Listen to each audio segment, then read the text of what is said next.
السلام علیکم ورحمۃ اللہ وبرکاتہ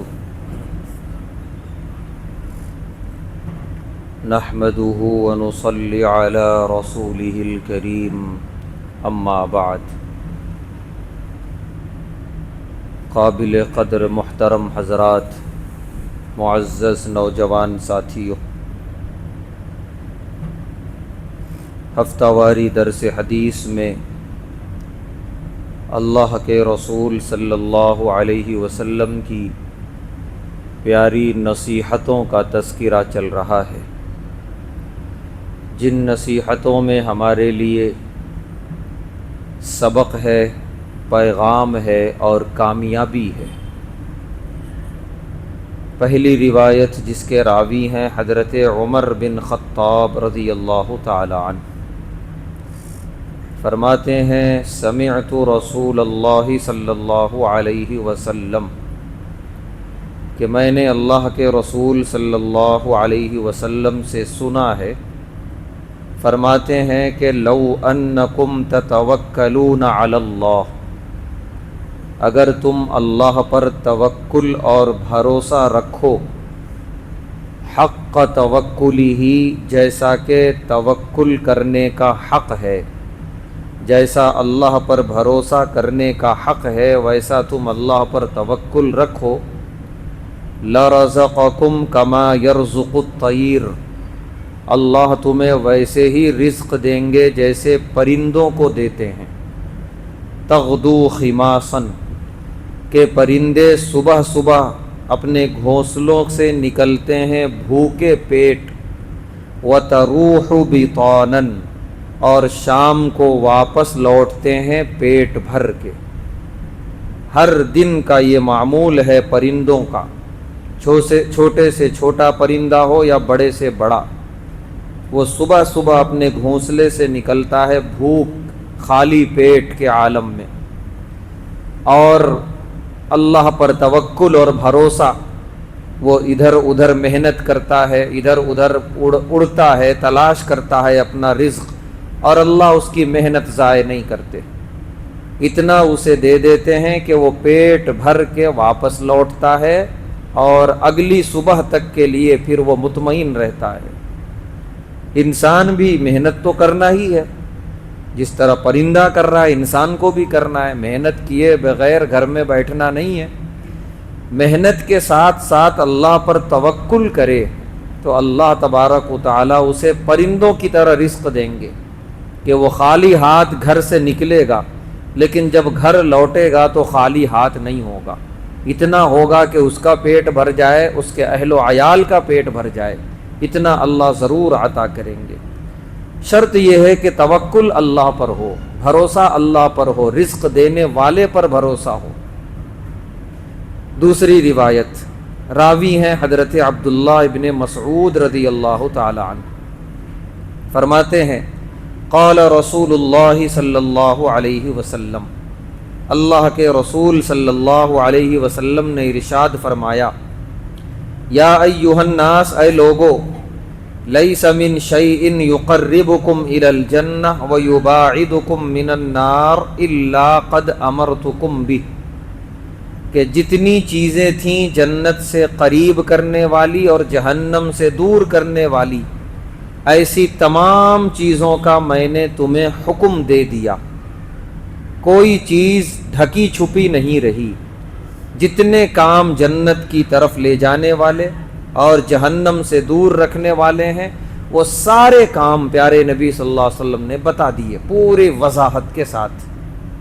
پھر آگے آپ نے فرمایا وَلَيْسَ شَيْءٌ يُقَرِّبُكُم مِّنَ النَّارِ وَيُبَاعِدُكُم مِّنَ الْجَنَّةِ إِلَّا قَدْ نَهَيْتُكُمْ عَنْهُ، کہ جتنے گناہ تھے جو جنت سے دور کرنے والے اور جہنم سے قریب کرنے والے، وہ سارے گناہوں سے میں نے تمہیں روک دیا۔ تو پیارے نبی صلی اللہ علیہ وسلم نے سارے کے سارے اعمال پوری وضاحت کے ساتھ بتا دیے۔ اس کے بعد فرماتے ہیں کہ وَإِنَّ رُوحَ الْقُدُسِ، کہ روح القدس یعنی جبرائیل علیہ السلام آئے تھے اور انہوں نے مجھ سے کہا ان نفسا لن تموت، کوئی بھی انسان مر نہیں سکتا حتی تستکمل رزقہا، جب تک کہ وہ اپنا رزق مکمل نہ کر لے۔ جتنا رزق اللہ نے لکھا ہے اس کے قسمت میں، جب تک وہ مکمل نہیں ہو جائے تب تک موت نہیں آ سکتی۔ آگے فرمایا پیارے نبی صلی اللہ علیہ وسلم نے، فاتقوا اللہ، اللہ سے ڈرو، وَأَجْمِلُوا فِي الطَّلَبِ، اور رزق طلب کرنے میں خوبصورتی اختیار کرو، یعنی حلال طریقے سے رزق حاصل کرو، حرام سے بچو، کیونکہ جتنا رزق لکھ دیا گیا ہے وہ مل کے رہے گا۔ رزق مکمل ہوئے بغیر موت آنے والی نہیں ہے۔ اب بندے کے اوپر ہے کہ وہ اپنا مقسوم رزق کس راستے سے حاصل کر رہا ہے۔ حلال راستے سے حاصل کر رہا ہے الحمدللہ، حرام راستے سے حاصل کیا اپنے آپ کو نقصان میں ڈال دیا۔ وہ رزق اس کو ملنا تھا، اللہ نے لکھا تھا، لیکن وہ راستہ غلط اختیار کر لیا، حرام راستے سے وہ اپنا لیا۔ تو جو بندہ حرام کماتا ہے اس کے ذہن میں شیطان یہ ڈالتا ہے کہ اگر تو حلال راستے سے آتا تو تجھے یہ پیسے نہیں ملتے، ہو سکتا ہے کہ یہ نہیں ملتے لیکن اتنے ضرور ملتے، حلال راستے سے ملتے۔ تو شیطان جو بھٹکاتا ہے کہ اچھا ہوا تو نے یہ راستہ چن لیا، تب تو مالدار ہوا، ورنہ تجھے یہ پیسے نہیں ملتے۔ اگر وہ پیسے اس کو مل رہے ہیں تو اتنے پیسے اس کی قسمت میں تھے، ملنا ہی تھا، لیکن یہ راستہ اس نے خود چنا ہے، حرام راستہ۔ اگر یہ نہیں چنتا تو حلال راستے سے بھی اس کو ملتا اور وہ اتنا ہی مالدار رہتا۔ تو پیارے نبی صلی اللہ علیہ وسلم اس حدیث پاک میں ان لوگوں کو خبردار کر رہے ہیں جو حرام راستے سے رزق حاصل کر رہے ہیں۔ آگے آپ نے فرمایا وَلَا يَحْمِلَنَّكُمْ اسْتِبْطَاءُ الرِّزْقِ أَن تَطْلُبُوهُ بِمَعَاصِ اللَّهِ، کہ کبھی رزق کا تاخیر سے ملنا تمہیں گناہ کے راستے پر نہ لے جائے۔ آدمی جلد باز ہوتا ہے، اس کے مزاج میں جلدی ہوتی ہے، ابھی ملے اور آج ہی ملے، کاروبار شروع ہوا کہ نہیں فوراً جو ہے ترقی شروع ہو جائے، کامیابیاں ہی ملنی شروع ہو جائیں، انسان کے مزاج میں ہے یہ۔ اور جب ذرا دیر لگنے لگتی ہے، تاخیر ہونے لگتی ہے، جو سوچ کے رہتا ہے اتنا نفع نہیں آتا بلکہ کبھی کبھی نقصان ہونے لگتا ہے، اب شیطان استعمال کرتا ہے، یہ راستے پہ چلے جا، یہ سودی راستہ اختیار کر لے، یہ حرام کا راستہ اختیار کر لے، اس میں فوراً پیسے آئیں گے۔ تو پیارے نبی صلی اللہ علیہ وسلم خبردار کر رہے ہیں، ہرگز نہیں، کبھی کبھی رزق میں تاخیر تمہیں گناہ کی طرف نہ لے جائے، صبر کرو، محنت کرتے رہو، جتنا اللہ نے لکھا ہے وہ تھوڑی دیر سے صحیح لیکن مکمل مل کے رہے گا، کچھ بھی چھوٹنے والا نہیں ہے، اس کے بغیر موت آنے والی نہیں ہے۔ فَإِنَّهُ لَا يُدْرَكُ مَا عِندَ اللَّهِ إِلَّا بِطَاعَتِهِ، کہ جو کچھ اللہ کے پاس ہے تمہارا رزق، اللہ کی اطاعت کے ذریعے اسے حاصل کرو۔ تو یہ حدیث پاک خوب ہمیں پیغام دے رہی ہے کہ اللہ کا دیا ہوا رزق حلال راستے سے حاصل کریں، پاکیزہ راستے سے حاصل کریں، گناہ کی طرف نہ جائیں، حرام آمدنی کی طرف نہ جائیں۔ اللہ ہماری حفاظت فرمائے۔ اس کے بعد کی روایت، راوی ہیں حضرت ابو ذر غفاری رضی اللہ تعالی عنہ، کہتے ہیں ان رسول اللہ صلی اللہ علیہ وسلم قال،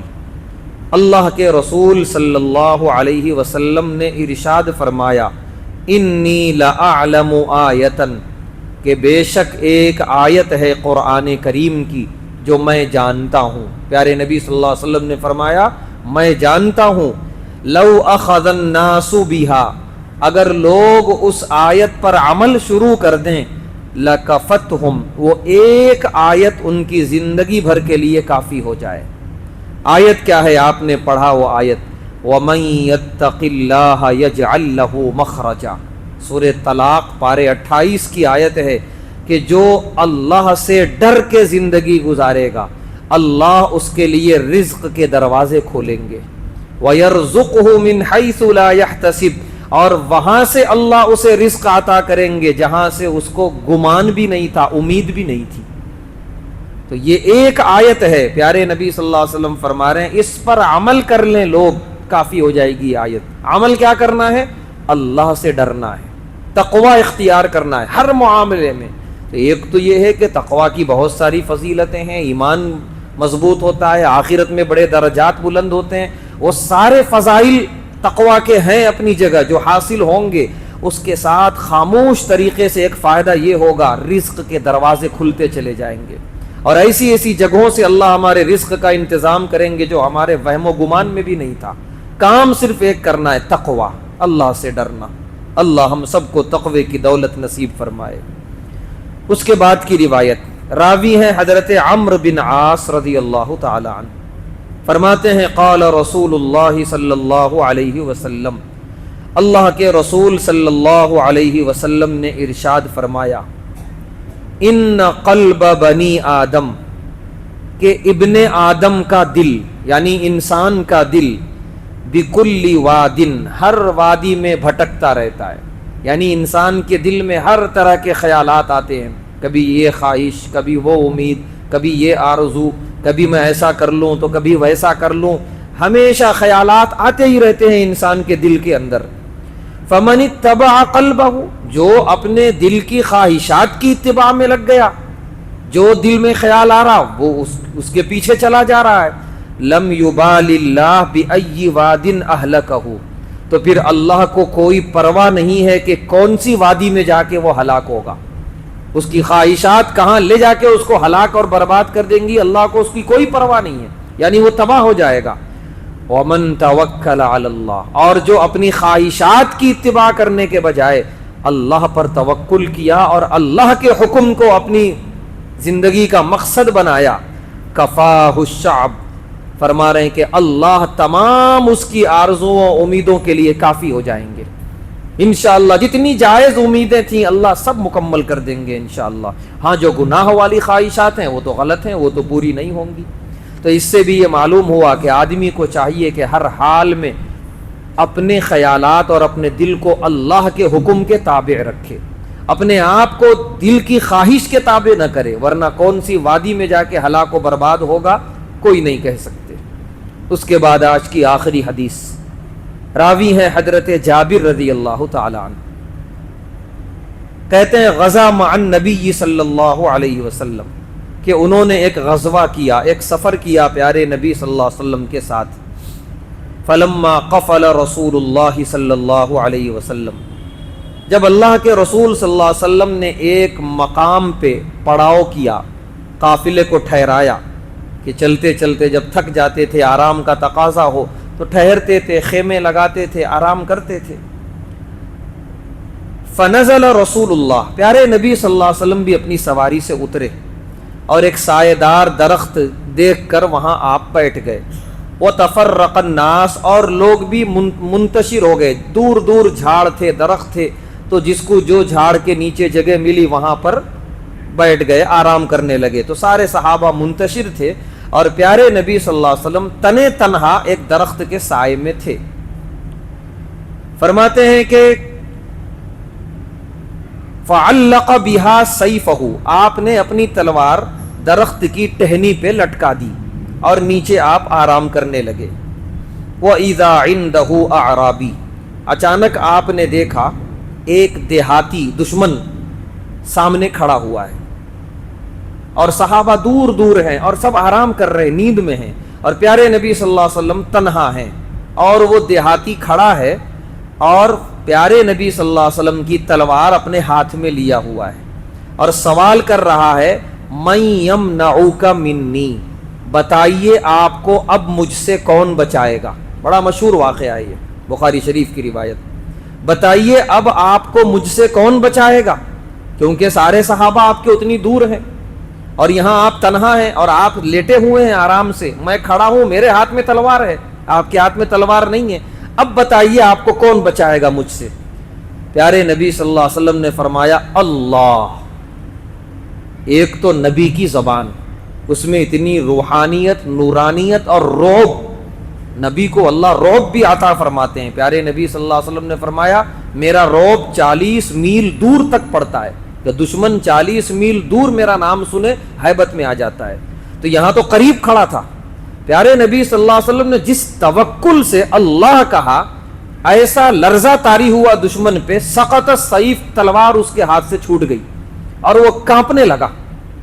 کچھ نہیں فرمایا پیارے نبی صلی اللہ علیہ وسلم، کوئی دھمکی نہیں، کچھ نہیں، صرف لفظ اللہ کہا زبان مبارک سے، تلوار نیچے گری، وہ کانپنے لگا۔ پیارے نبی صلی اللہ علیہ وسلم نے تلوار ہاتھ میں اٹھا لی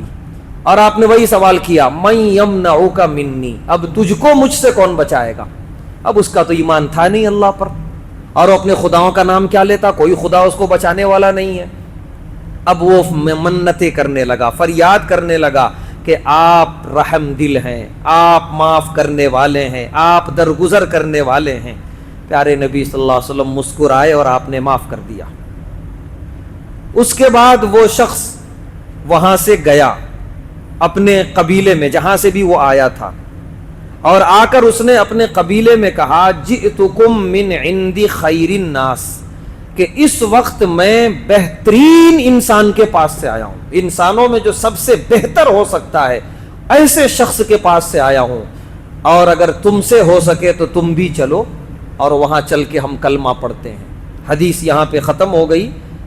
جہاں تفصیلی واقعہ ذکر ہے وہاں یہ ہے کہ وہ آدمی باقاعدہ پیارے نبی صلی اللہ علیہ وسلم کی خدمت میں حاضر ہوا، کلمہ پڑھ کے مسلمان ہوا۔ تو یہ پیارے نبی صلی اللہ علیہ وسلم کی زبان مبارک سے جو لفظ اللہ نکلا، جس توکل کے ساتھ، جس اللہ پر یقین کے ساتھ، وہی پیغام ہے اس باب کے اندر کہ ہم جو بھی کام کریں، جو بھی عمل کریں، اللہ کی ذات پر یقین ہو، توکل ہو، اللہ رزق کے دروازے کھولیں گے، ہماری مصیبتوں کے خاتمے کے اسباب پیدا کریں گے، اور ہمارے لیے ہر مشکلات کو انشاءاللہ اللہ آسانیوں میں تبدیل کریں گے۔ اللہ تبارک و تعالی سے دعا ہے، اللہ تبارک و تعالی ہم تمام کو پورے توکل اور تقوی کے ساتھ زندگی گزارنے کی توفیق عطا فرمائے، ہر طرح سے خیر کے اور عافیت کے معاملے فرمائے، پیارے نبی صلی اللہ علیہ وسلم کی ان پیاری نصیحتوں پر عمل کرنے کی توفیق عطا فرمائے، شرور و فتن سے ہم سب کی حفاظت فرمائے۔ وآخر دعوانا الحمد للہ رب العالمین۔